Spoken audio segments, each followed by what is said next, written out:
working towards this diligently, and I'm here with Uriah Aili from Ironwood, Michigan. Graduated from Bessemer High School in 2019.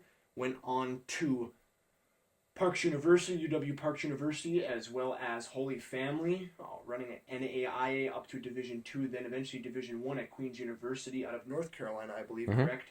And he has been able to grace us here with his presence. One of the top athletes, if you ask me, in the country, at least that I know of, set many records throughout his time and tenure in high school and college, and even did so 3 state records in one day at the UP Finals.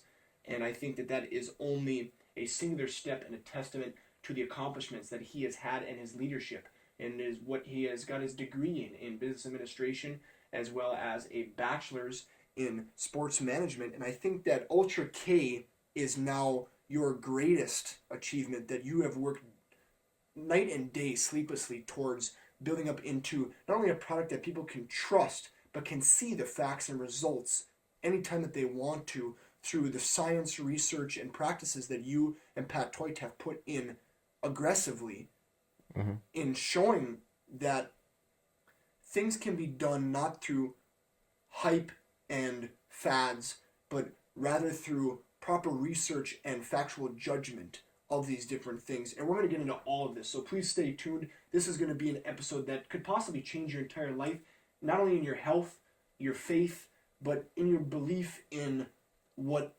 the American dream is still possible to do now. And so, without further ado, Uriah, please introduce yourself to the people and let them know who you'd like them to know who you are. Yeah, well, thank you, Zach. It is so fun to be here. I actually grew up down the road, about 5 minutes down the road, so quick drive, and this is fun stuff. So everything he said is correct. Just to recap, I'm currently 24 years old, and I'm moving on to get my second master's and doctorate in leadership. My second master's will be in strategic leadership. But yeah, it all started graduating from Bessemer High School in 2019, and I went on to get my bachelor degree in sport management and coaching, and then went on to Queen's University to get my MBA, my master's in business administration, which focuses on leadership specifically. And it has been one heck of a journey. I have learned a whole lot to the point I'm at now. And moving forward, it's just, I cannot wait for the future. And it's not always been like that. And not everybody is always happy to look forward to the future. But with the right mindset and the right tools and surrounding yourself in the right environment, you can always have something to look forward to. And so I'm excited to share everything. And I got a few places on where we can start. So yeah, I mean, the best point to go from would just be kind of the beginning. Yeah. Who is Uriah, and what brought you into this world? I mean, yeah. So I guess, I was born and raised in Upper Michigan, so we call ourselves the Yoopers up here. Everybody's familiar with that. The Yooper name runs deep in my blood. So where this started, I think a good point to start on was I grew up on a farm, and I have an older brother and a younger sister, and a beautiful saint of a mom who has been a mentor, a leader to myself, both spiritually, and her character is something that I aspire to. So having that in my life has definitely helped. What is your mother's name? My mom's name's Kathy. She is a director at a nursing home, so she's been a nurse for almost 30 years now, and she is a rock star. Everybody loves her, and people speak highly of my mom, and they are completely right. I see the behind the scenes of who she is, and having someone in my life who's that impactful, I could not be more grateful to have that environment. And so growing up on this farm was unlike what most kids my age have grown up. I grew up without internet, so I didn't have a phone, I didn't have a computer. The only channel we got was the news channel and the hunting channel. So I know a lot about random animals, love hunting and fishing, perks of growing up in the wilderness. And so you really had to use the entertainment of your mind. Yes, the entertainment of my mind, and boredom really brings out comedy. Boredom really brings out creativity. And so people love a good joke. As dry as we love, can be at times. We love a good joke, and you can't get around good humor. So my brother and I, we grew up just, being out in the woods, hunting and fishing, getting ourselves dirty. And I think it creates a ruggedness to your mindset to be able to, okay, I have nothing else to do. How am I going to create fun?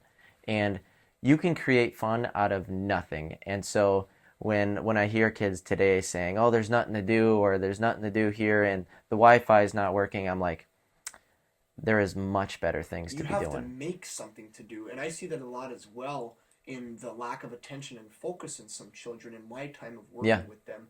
And I think that over time it's gotten better. I see a lot of potential and a belief in the future of the next generation because I think that they're identifying this and also laws that they're passing in Congress and such that's helping that. And I hope that one day we can come back to that same originality of what the immigrant and the pilgrimage, that people from all over the world can come to America in the right manner in doing so and earn that same American dream in the process that our families have sacrificed to get to this point. Hmm. And it sounds like through the hunting, the fishing, and everything that your brother has done, because of course we've gained that through our bloodline as well. We wouldn't be here, none of us would be here right now if our families and our ancestors weren't proficient hunters. That's basic Yeah. survival, history, and common sense and fact. It's undisputable. And so, in that sense, what was that like, the literal brotherhood that you had built and the relationship with Isaiah? Well, like you mentioned earlier, that some people are a little bit lost, and I think your reality, from what I've learned and through my studies too, when you look at the literature, your reality is exactly how you think. So no matter where you're from, no matter how difficult your life is moving forward, uh, the reality that you have in front of you is purely the way you think. And I've been able to learn how to shape that way of thinking to be a critical thinker, a lateral thinker, and that it doesn't really matter where you're at and how many mistakes you have. Could you Have please explain? I'm sorry to interrupt, Yeah. but explain lateral thinking to anybody who doesn't understand what that is. So lateral thinking is, imagine you have a problem and everybody's just looking at the problem just stumped. Nobody knows what's going on. Lateral thinking is a way of thinking to, instead of look directly at the problem, is how do you get around it?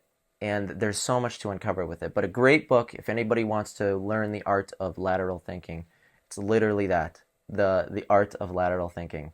And that book, so good. And there's tons of them out there. Just find one that you like the back of the description and go for it. It's something that can really help you to overcome a problem, uh, to help set forth that new reality. That new reality you're in is purely the way you're thinking. And yeah, for me, God has really helped with shaping, uh, being content on where you're at, because you're where you're at no matter what you do. Having that gratitude.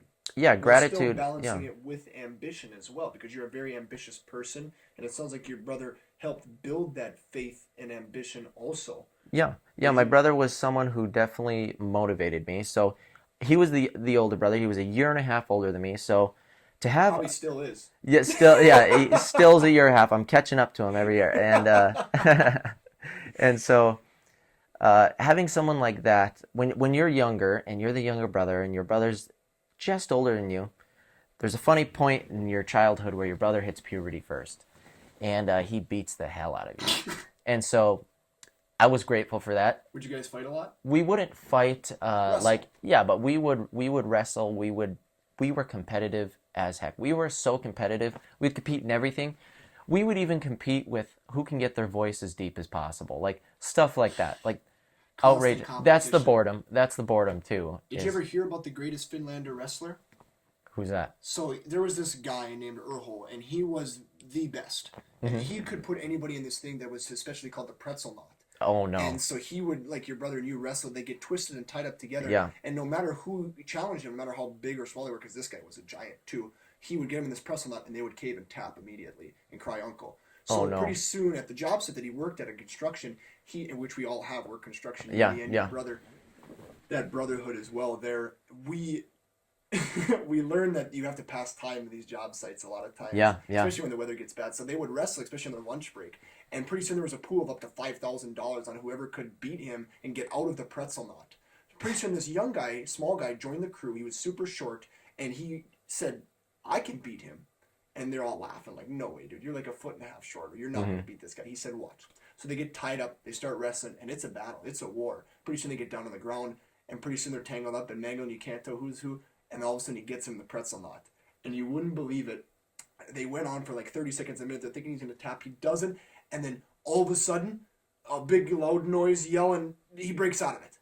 And they're all celebrating and hooting and hollering. The big guy can't believe he's sitting there defeated. And the small guy says, give me my money. I want my money. Yeah. And they ask him, well, how did you do it? After they finally calmed down, how did you break out of the pretzel knot? He said, you wouldn't believe the strength you gain when you bite your own balls. Oh, what the heck? That's hilarious. No way. Oh, my goodness. So, I mean, going from having a brother at a young age and the wrestling that was, did it gain you strength to be able to be such a great athlete as you are now? Yeah. There's this thing called nature nurture, we've all heard. And about 80% of your capabilities in, let's just say strength, 80, whatever it is, 80% of it is established at conception. I mean, you are 80% of who you're going to be. The genetics. Yeah, and it's all relative. Don't take it literally, but the other 20% is the nurture, the environment. And we're all pretty similar, and so that extra 20% to have a brother push me and challenge me was incredible. And so I was able to go on in high school and win 3 state championships in one day. I won a 4th state championship in cross country. And but my brother, he kind of blazed that trail. His junior year in high school was the first time he started running. And he ended up setting the state record in the 800 for the UP for Division III. And so I got to see that. And I never beat him in a race. Like when we were in high school, I never beat him. So he blazed that trail for me and showed me, oh my goodness, like by just deciding to do it, you can accomplish it. And then my brother, he was supposed to go in college and race, and I was supposed to go in the military. But our roles reversed because it worked out more perfectly for him to go to the Army. And so when my brother was 18 years old, he decided to enlist in the Army, and he's like, you know what, I'm going to do the craziest thing I can. If I can't go run, I'm going to go and become an Army Ranger.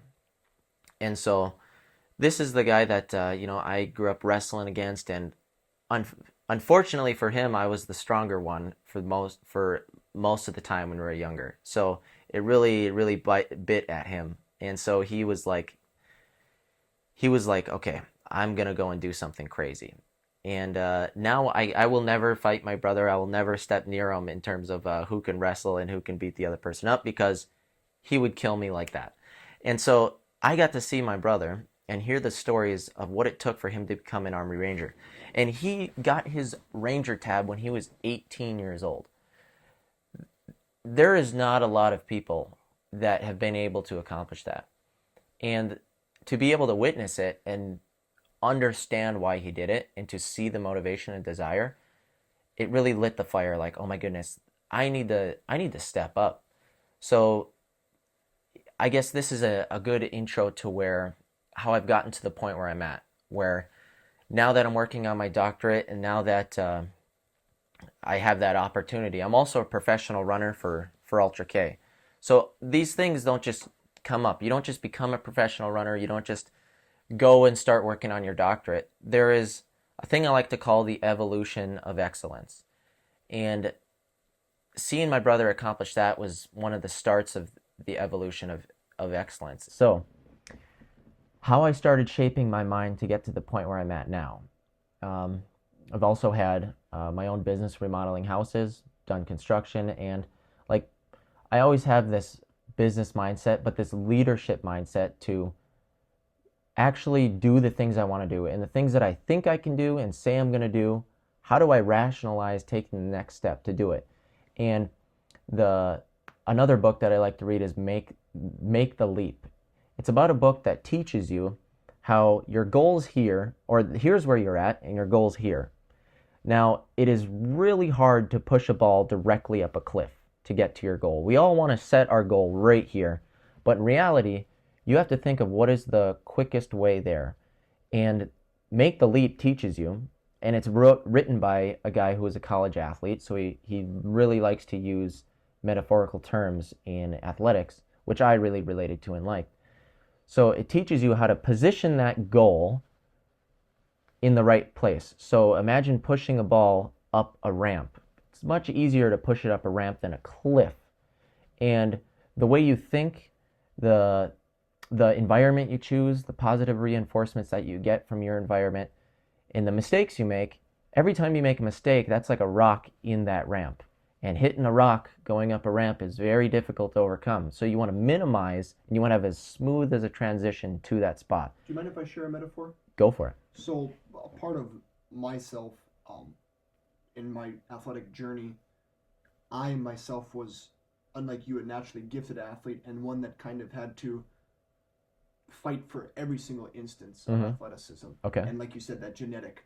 And to me, as much as I agree with you, and I think your research is backed, I come from the reality in my situation, in my lifestyle, that you have to defy the odds in the genetics. And in every way, shape, and form I have, especially the science I've defied. When I broke my arm when I was in a sophomore, I was playing football, and through a freak accident, and of course, my lack of training and strength, I was much smaller back then. I was about 5'7", and when I shattered both forearm bones in my arm, I realized that it's up to me to decide, because after the surgery, they gave me some pain pills.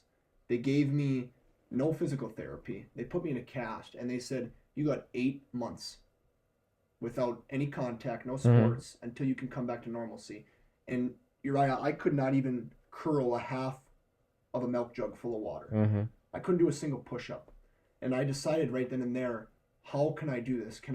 Am I going to conform, or am I going to rebel against what the medical journals and the universe want from me?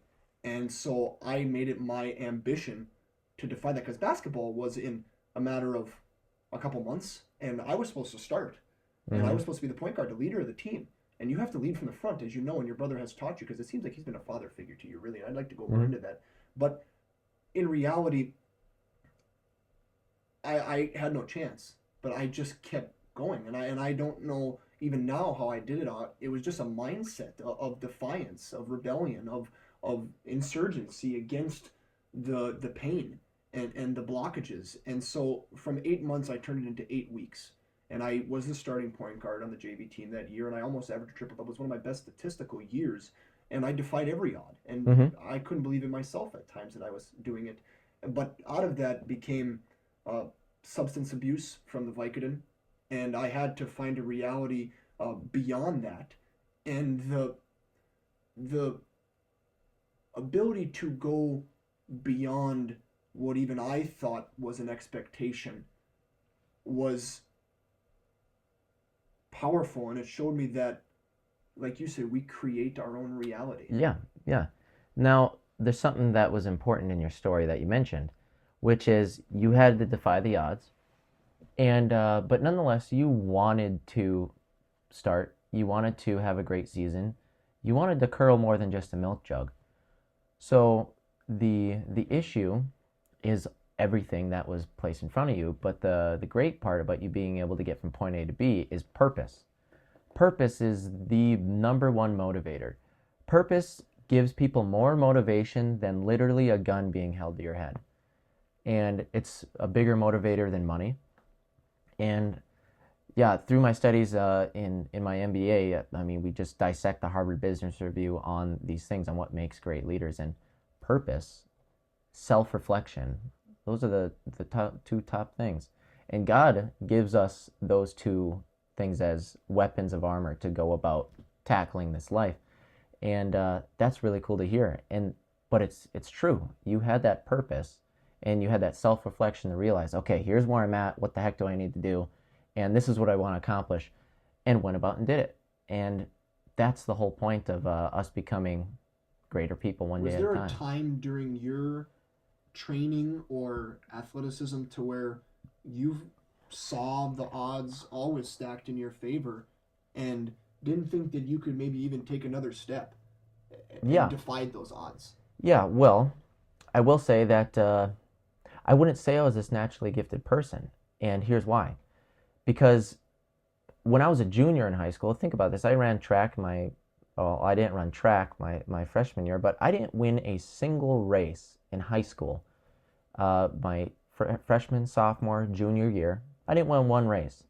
And then I met this guy, Dr. Toit, who is the founder of Ultra K Vitamins and biochemist, engineer, And your doctor, partner. And yeah, great friend at this point, I'm sure. great friend, great mentor. And so I didn't win a race. And then this guy I met, I was actually pole vaulting at the time. He gave me one tip.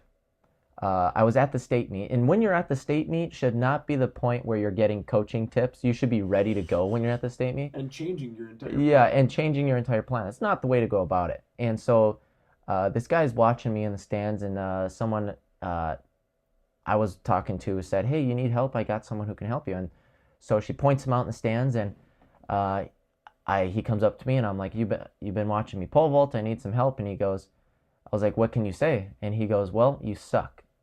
That was the first thing he said to me. He looked me right in the face and he said, "You Pretty suck." blunt.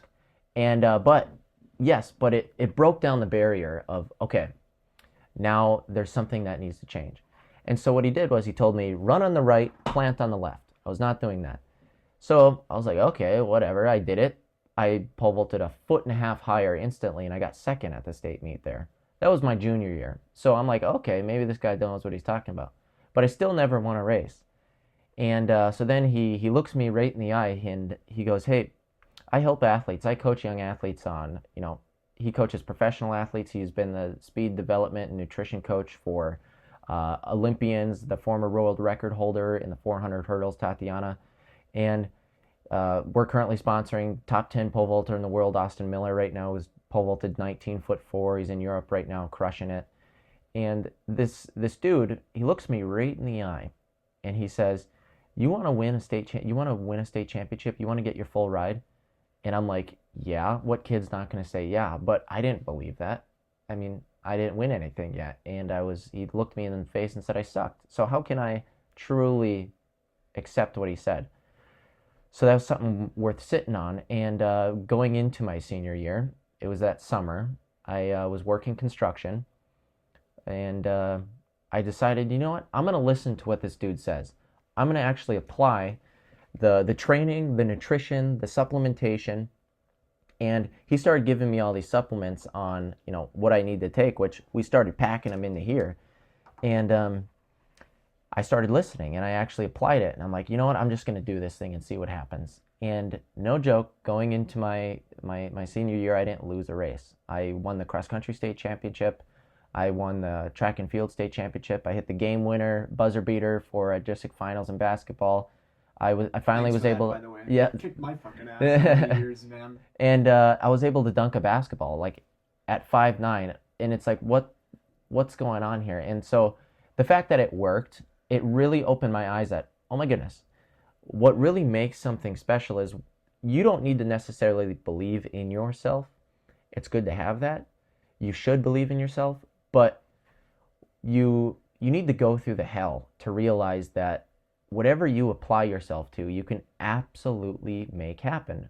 But an environment really does help. I was very fortunate, and I've been so lucky to be able to have people in my life who've been great supporters, and having someone like Dr. Toit who believed in me.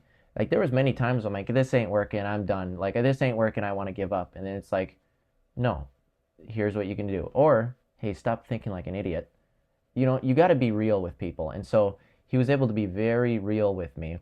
And I ended up winning those 4 state championships, and I got my full ride. And so everything he said happened. The moment he looked me in the face and said that, I didn't believe it. But then fast forward, and I won 4 state championships, set 3 state records, and then got my full ride.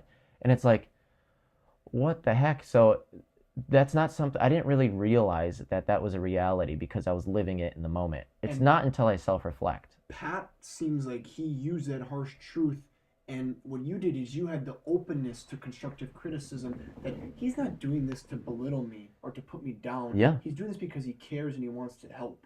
And Yeah. in the same sense, I wonder with all that great support you had, because it's no doubt that all of us are here because of a woman. And if any of you are confused, there's your answer. Because here and now and every time before in history, women are the most important thing in the world.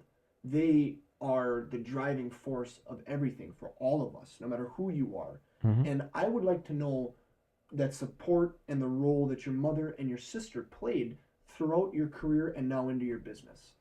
Yeah, so I guess my mom has had a really big impact. My sister has, and so my sister has had a big impact because she's shown me what patience and perseverance and endurance does in your life. And now she's going into the Air Force. She's leaving in 2 weeks. That's So amazing. uh, it's going to be so fun to see her evolution of excellence because she's been here in the UP her whole life, and now it's time to get out and create a story and go experience more and become a better person. And she has told me stories about her progress in her faith that have just broke me down, and I'm like, it's amazing. And I'll tell a story that I can relate to how my mom has shaped my life. And before you do that, please, everybody, down in the comments section and posts and wherever we do share this, share your support for Naomi and her journey into serving this country, and thank her for her dedication and service, please, and show her Yeah. your support the way that she has supported Uriah. Yeah. Thank you for that. I am truly excited to see what she can accomplish. She wants to go in there and get her degree in law and become a lawyer. So she's gonna go through using the military as a stepping stone to do that, and also a way to develop professionalism. And And I'm sure your mom supports her fully in that. oh And yeah, now continue, please. yeah. My mom and I we love it. The whole family's can't wait. And And do you so mind sharing your mother's name? yeah, Kathy. Kathy is she's insane. She does 50 push-ups every night before bed. She runs a few miles every morning, and she didn't start running till she was 47 years old. Wow. And then she started running because she wanted to. And I personally paced her to a 2 mile time challenge. She ran 15 minutes for a 2 mile. She went out in a 7 flat mile the first mile, and then ended up running 15 minutes. So like, and then she can run a 5K in 24 minutes. And the fact that she can do that, and the first time she went running too, she our driveway's 300 meters long, and she's like, "You're right. I always see you running, and like you've always motivated me to try to run, and I've never had the time or the energy or the motivation to do it. And this is something I want to do." So the first time she went out and ran, she made it to the end of the driveway, 300 yards, and she was winded and gassed and defeated. And oh my goodness, she came back kind of tearing up, and she's like, "Right, I can't do this. Like I'm not gonna." And so I wrote her a training plan on how to rationalize how to make progress, and now she can run 5 miles without even worrying about it. And so it's crazy, and it's not too late to start taking care of your health. My mom's her influence in me on faith. So I'll tell a story of when I was in high school. I almost died, and I came close to death. You say that so nonchalantly. Yeah, and because when you face death head on, nothing, you don't really think about it as like, oh my gosh, I'm gonna die. You're in the moment, and I was content with where I was at. The moment becomes so pure, Yeah. doesn't it? And yeah, it does. It does. And I wouldn't say that I've never been someone who's always had faith. And I've always been someone who believed God's real. But to actually walk the Christian life is very difficult. And I'm still careful to say whether I'm this Christian or not, because as much as I believe in God, the choice to walk a Christian life is difficult. It is probably the most difficult thing you can do. Well, we all but that's sin, the beauty of it. right? I mean, we're Yeah. all sinners, and that's part of a Christian, is admitting that you sin. And people say, oh, well, I've heard a lot of people say, even recently when I've spoken to people who are non-believers, and they say, how dare you be such a hypocrite to sit in a church? Well, most of you, or at least some of you, if not all of you, have done things worse than me, and, this guy's an adulterer, and this guy is, a drinker, and this guy struggles with his weight and everything else, and puts people down. But in reality, the acceptance of that and the forgiveness of Jesus Christ is what pushes us forward to know that everlasting life is something that has already been paid for. We Yeah. just have to admit it. And to relate back to my earlier point, to finish the story, because sometimes I get off track, and it's easy to do when you have so much to see in Uriah's story, and even my own, to share with you guys in a short time. And, why don't you guys let us know if you want to see more of Uriah and more of this type of stuff. Please let us know down in the comments and where we share this. or inbox us. You know, we're always very an open book, Uriah and I. But when you were talking earlier about climbing the mountain, pushing the stone up the mountain, and there's actually a famous mythological story about that, about the man who was sentenced to push a stone up the mountain for eternity. And to me, Jesus Christ was also sentenced with that in a real sense. And, you know, what I learned from my journey through a long line of substance abuse that started with that Vicodin and with that first challenge from the universe and myself and God is that you must walk it like a flat plane. Instead of climbing that peak of the mountain, which seems so daunting when you stand at the bottom of it and look up to, you must take each step and know that whatever you're facing, whether it's substance abuse, whether it's lust, whether it's disbelief in God, we all have our different challenges. That it's not you against that challenge; it's rather you against yourself. Mm-hmm. Yeah, yeah, yeah. I think those are very good points.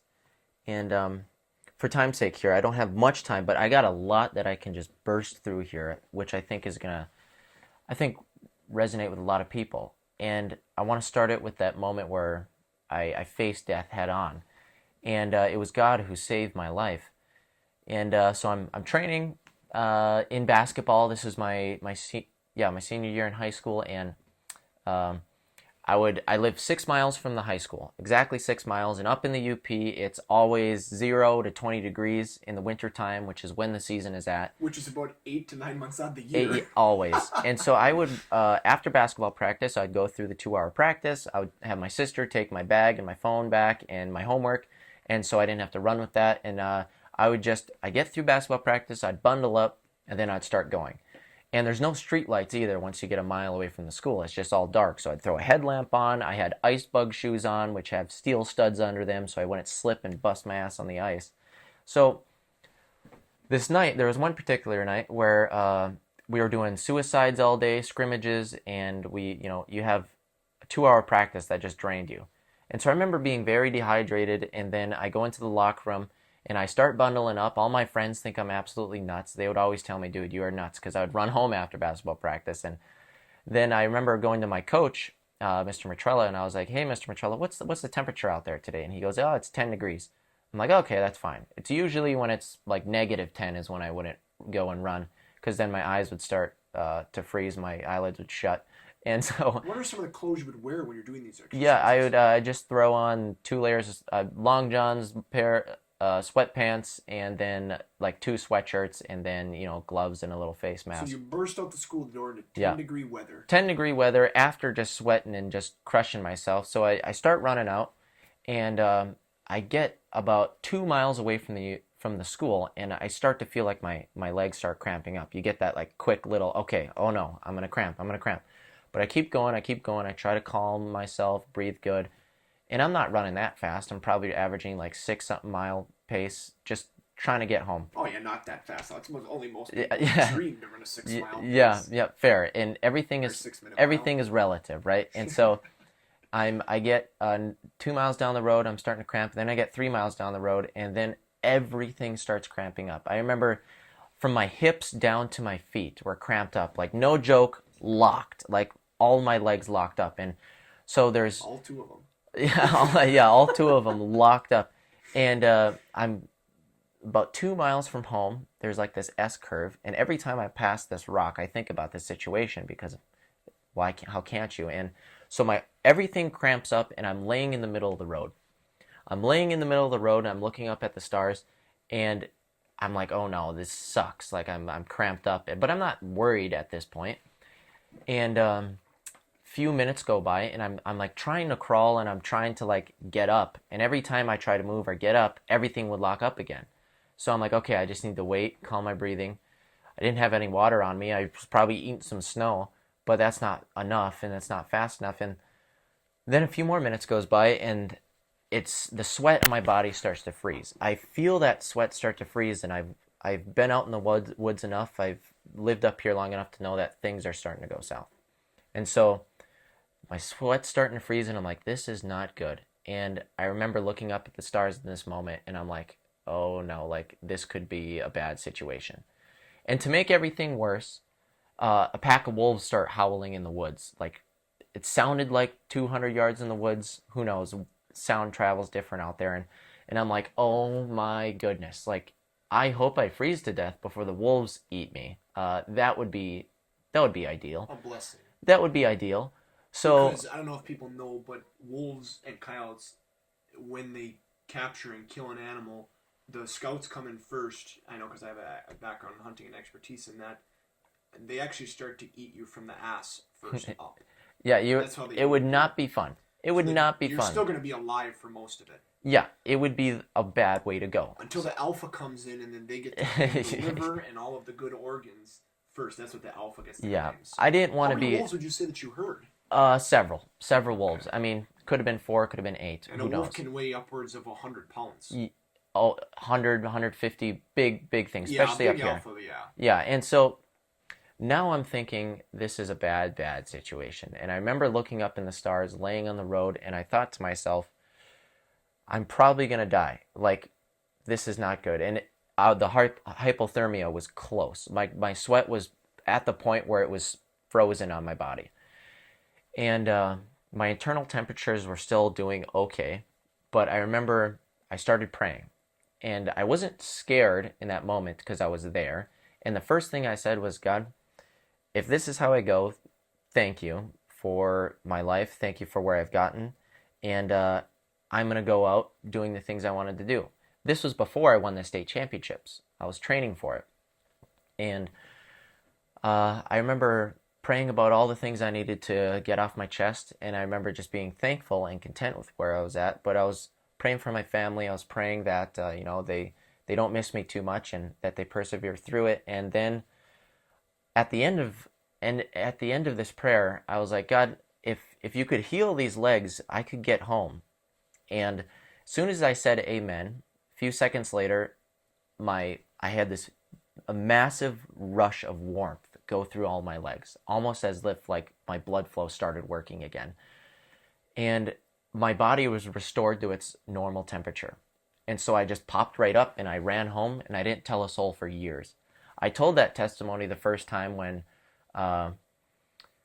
AIA, Athletes in Action, which is a religious group, Christian group for athletes at universities, and where they share their faith and they try to they teach athletes how to prioritize God over their sport, because a lot of athletes struggle with thinking that their sport is their whole identity.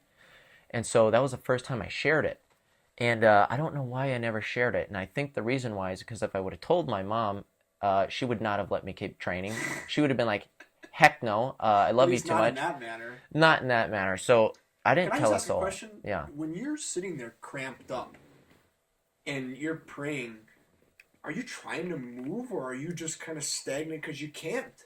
And you're sitting in the I tried moving a ton of times before I even got to this point, while the coldness was setting in. So you're 4 miles into a 6-mile run, or 3 miles, in the middle of nowhere, pitch black, 10 degrees, no cars came either because of the wind chill. Yeah. In the middle of buttfuck nowhere. Yeah. And you're stagnant, sweating, freezing, legs locked, cramping, getting only colder with, to be honest, minuscule clothing even in that weather. And what you've worn, which is somewhat substantial, but and then you get this massive warmth as if your legs were set on fire. Yes. And my body was just restored to its normal temperature. I can't explain it. And I didn't really think about it that much in the moment. I was just like, oh my gosh, I'm back. Okay. So but were you able to get home? I got home just fine, and I went to bed like nothing happened. But it's a good lesson for all of us to think about. Like, I know God saved my life in that moment because there's more things that I need to do. And I don't know how much time I have. Like? It was amazing. I was like, it was the best I've ever felt. Did you cramp up again? No cramping up. Not a single time? Not a single time. Did you feel pain? No pain. I popped right up. Everything was totally fine, and I got back without a problem. And it was like, I've never felt better on the last bits of a run. And I've had some good runs. And so this is... That's an understatement. Yeah, and so, oh my goodness. But it's a lesson to think about where, imagine going to bed that night. Imagine you just have God save your life. And then imagine going to bed that night where you have God on your back. You have God on your side. Nothing's going to take you down. Praying that night is very easy. But now imagine going forward. I wasn't someone who just continued following religion, and I didn't follow Christ. And so there's a lesson to be learned here. It's kind of like the story of Peter when he's out on the boat and Jesus has his disciples with him and they're going through the ocean and the storm is bad. The storm is really bad. I was about to die. The storm's pretty bad. And the lesson Jesus teaches Peter and all of us through the scripture there is storms are going to get bad. Things are going to be crazy, but always keep your eyes on him. And I had my eyes on him then, but just like Peter, Jesus calms the storm. He calmed my storm. Calms the storm for the disciples, and they were freaking out. He was sleeping, just chilling. Like Jesus is chilling on the boat, like we're fine. And so he calms the storm, and Jesus gets off the boat and walks on water. And he turns around, and he looks at Peter, and he tells him to come his way. And Peter gets out, believing in God, trusting in God, and he steps on the water, and he starts walking to him. Kind of like, okay, my life was saved. Oh my goodness, going and praying at that moment was very easy. And so I start walking with him, just like Peter. He starts walking towards Jesus on the ocean, and he gets frightened at some point. He loses his trust, and he looks away. And it was as soon as he looked away, he sunk. And that is our death. That is our sin. That is our lack of faith. And he sinks, but Jesus lets him sink. And when he's sinking, he puts his arm down and he grabs him, pulls him back up. And so what that lesson teaches us, and how I've related this lesson to my own life, is in that moment where I was going to bed that night, very easy to pray, I'm ready to take on the world. God, what do you have next for me? And then fast forward, I go to school. We had some terrible family problems. My dad goes to prison, and I was kind of lost on what my identity was. I forgot, and I didn't keep God at the top of my purpose. And so I lose what my identity was. And I sink, just like how Peter sank. And I sank to my own decisions and my own way of going about it, where, you know what, I don't need this. I don't need to follow the Christian life because, what I'm doing is going to work just fine. And so I go to university and I'm still running good. I'm setting records, but I don't feel like I'm in the right place. And I'm making decisions, I'm falling into lust and drinking, and that is the lesson there, is God doesn't let us go too far away. Just like Jesus didn't let Peter sink too far. He needed to let Peter sink because only then would Peter realize, oh my goodness, that trust needs to be, I need to look at God, and I need to keep God at the highest part. And so for me, having that moment was incredible. And praying that night was super easy, but even then, you're still going to have difficulties. Life is still going to hit you really hard. But no matter what, you have to keep God at the highest point of priority. The precipice. And for some of those who don't believe in God, here's what the literature shows.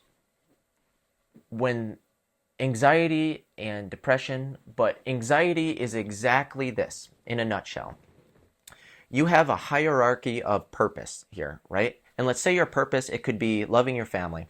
It could be, I don't know, getting this next promotion. Whatever that purpose is, if you don't have a hierarchy of purpose, here's you should be selfless and you should be focused on what this purpose is.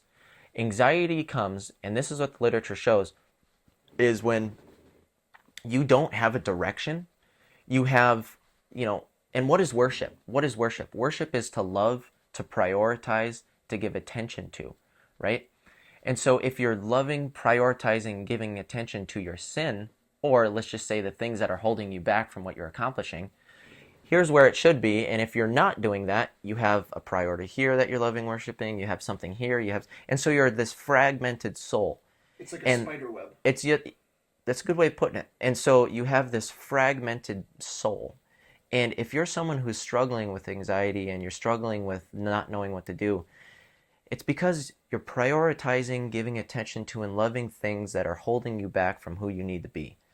And that's what the literature shows too, is that's what anxiety is in a nutshell. So you don't need a pill, you don't need a drug. that stuff is not proven to help you.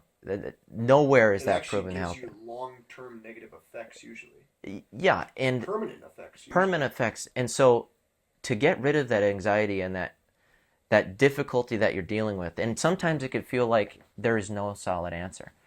For me, God showed me the way.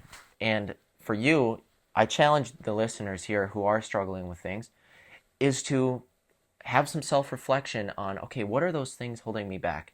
I guarantee for a lot of you men, it's lust. I guarantee it's spending time on things that are not necessary to your improvement. And those things are the ones holding you back because you haven't put the priority of what is the most here.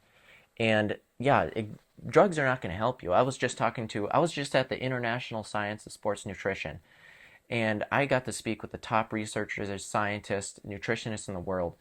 And we were just talking about these drugs and all this other stuff. And some people need some help, right? There's some things, of course, there is a place for it. Drugs. There is a place. I believe that God can create man who can create something that will help, right?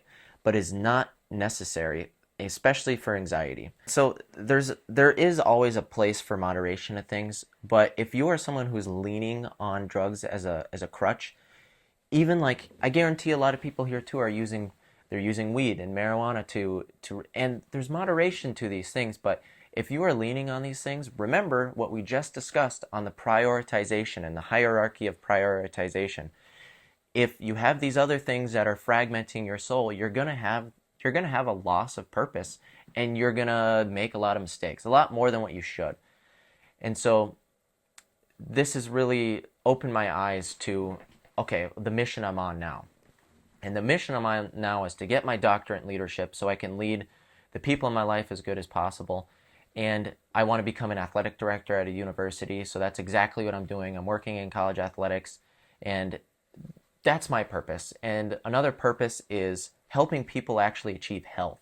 And so I've been able to have incredible people in my life teach me how to use supplements, how to use vitamins, how to have good nutrition, how to have good mental focus and thinking.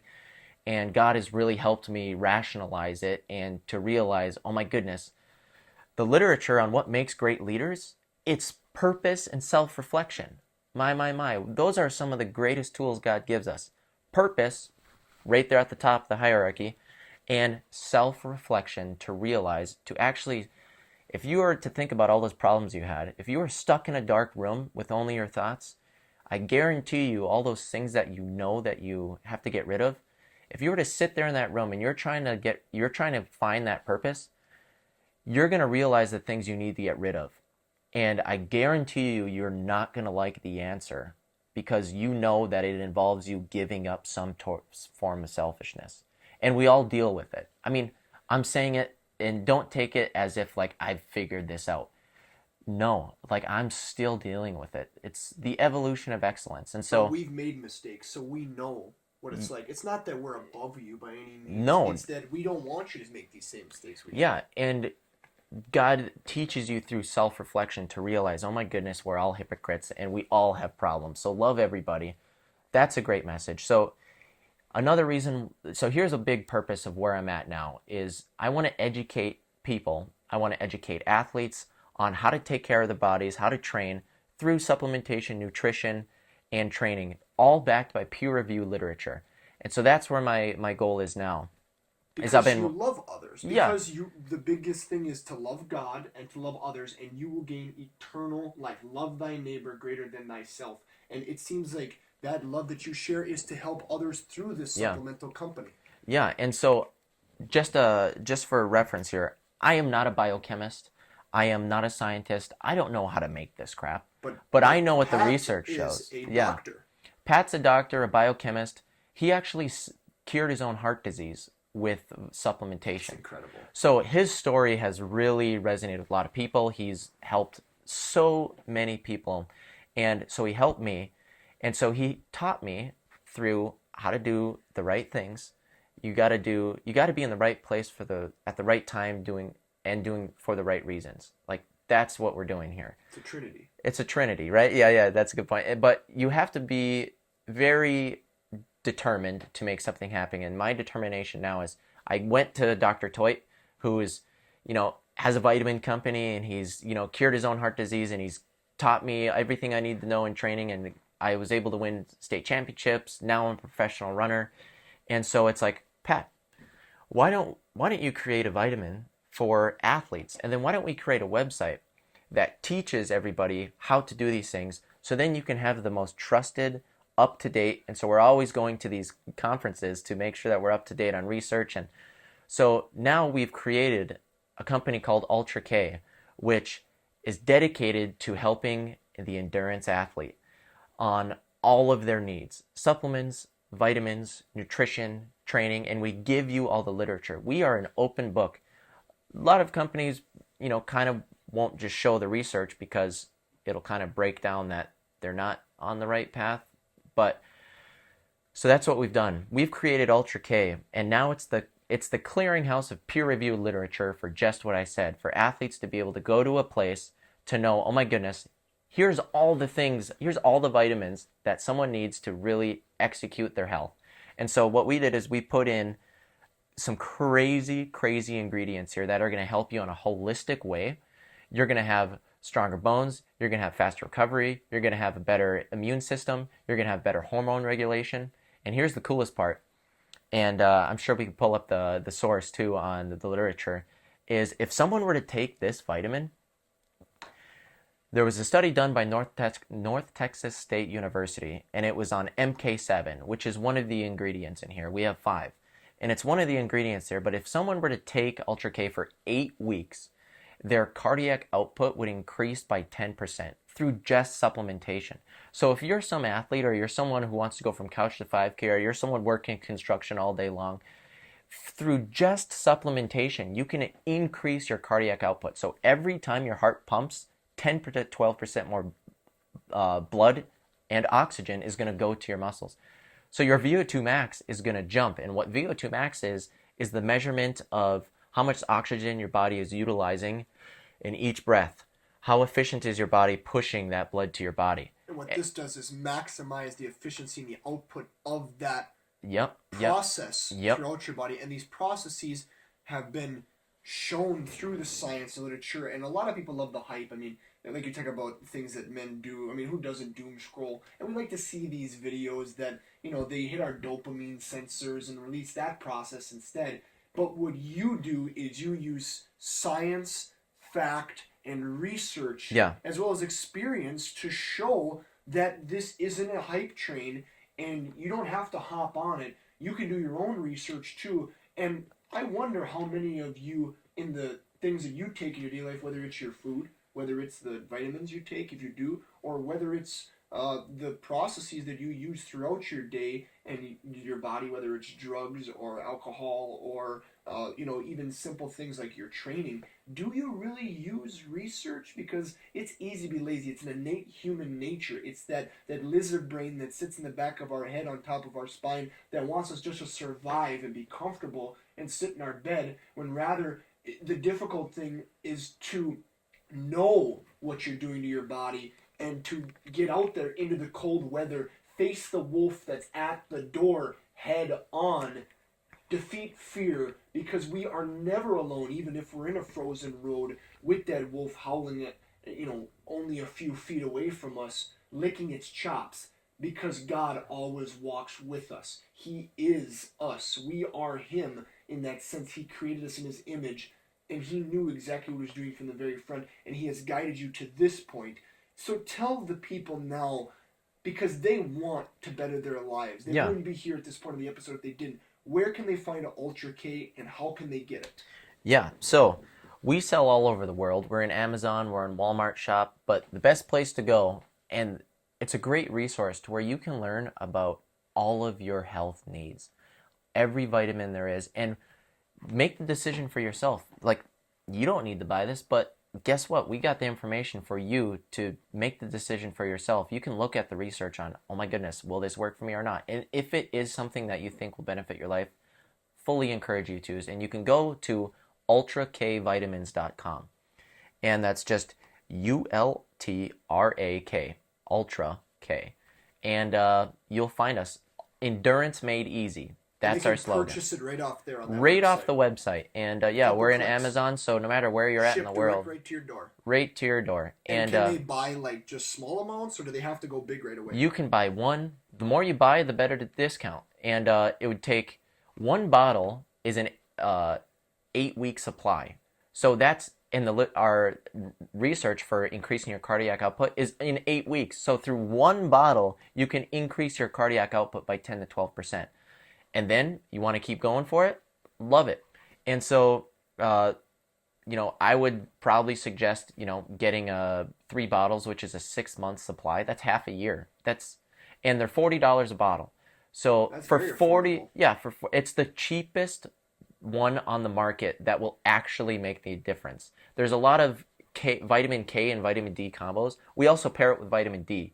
And if you're someone who likes to work out, if you have optimal levels of vitamin D, which a research study that we have on there is if someone's taking 4,000 IUs of vitamin D a day, their power output increases by 13% because it helps all your systems work. Hormone regulation. It allows with absorption of vitamin K. It allows with absorption of other things you're eating, the nutrients you're eating. And so you aren't what you eat. You are what you absorb. So you're telling me for pretty much $1 a day, you can not only increase the quality of your life, but the quantity of your life, because heart rate is the biggest part of that, and the strength of your and heart. And this is preventative stuff. Like, this stuff has been used to treat osteoporosis, dementia, type 3 diabetes. Like, your life is so valuable, and you have a mission on this earth, and there's people who care about you. And,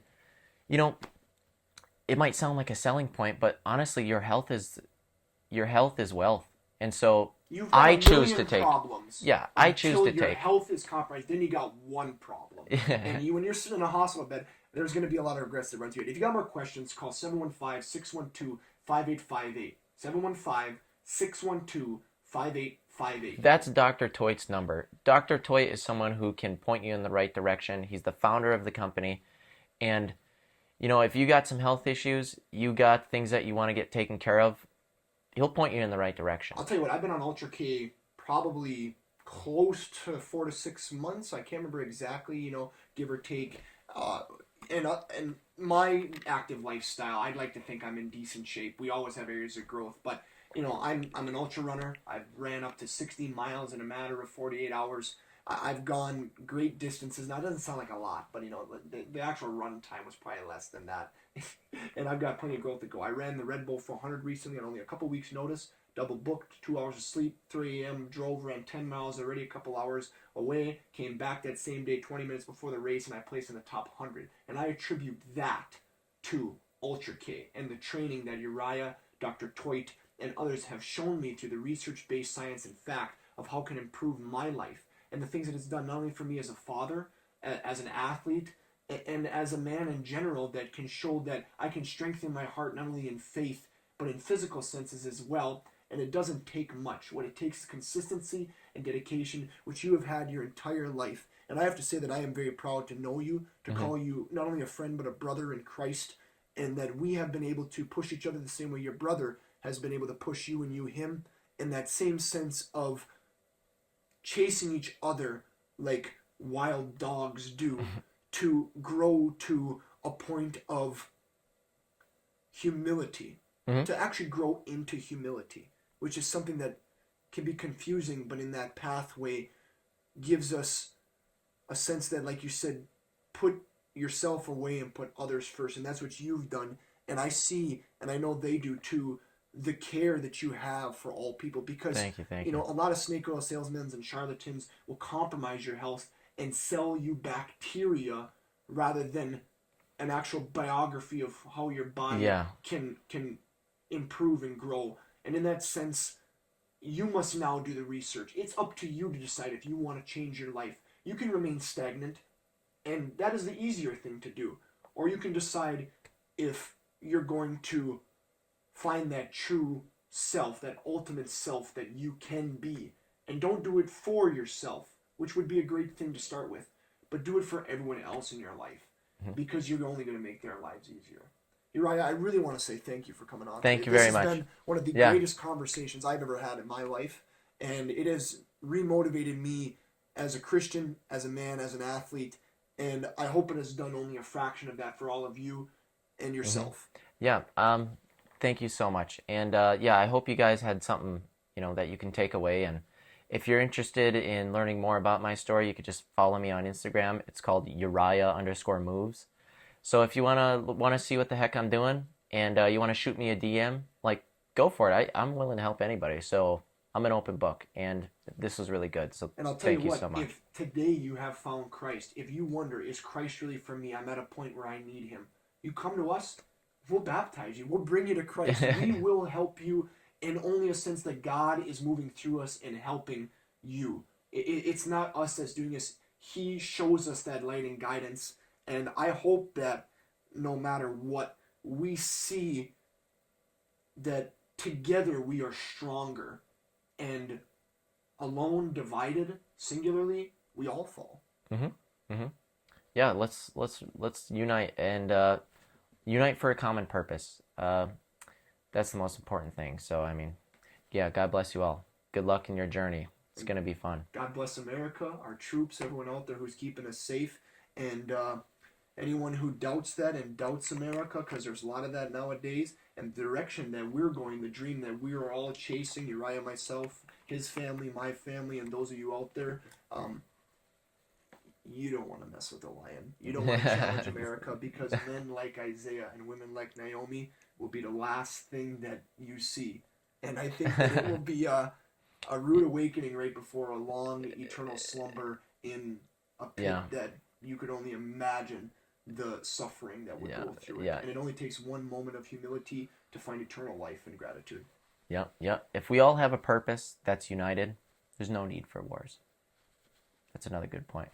Peace is brought together. Peace is easy. It's the time afterwards to continue that is hard. And that's what you must do. You must take today and continue it forward, because it's easy to be motivated for a moment and a second, but that consistency, that discipline in your ambition will let you achieve great things. And what you can do is you can share this to help others as well. Follow all of our pages, yes, Uriah as well, at Uriah_moves. Look at us on our different profiles, YouTube, Facebook, Instagram, my own stuff, Zachary Hanu, and you'll see that this is a lifestyle. It must be a dedication. You must have that. It's not something for the faint of heart. And if you are, just take some Ultra K, and you won't be anymore. All right, thanks, brother. Let's go. All right, see you guys on the next episode.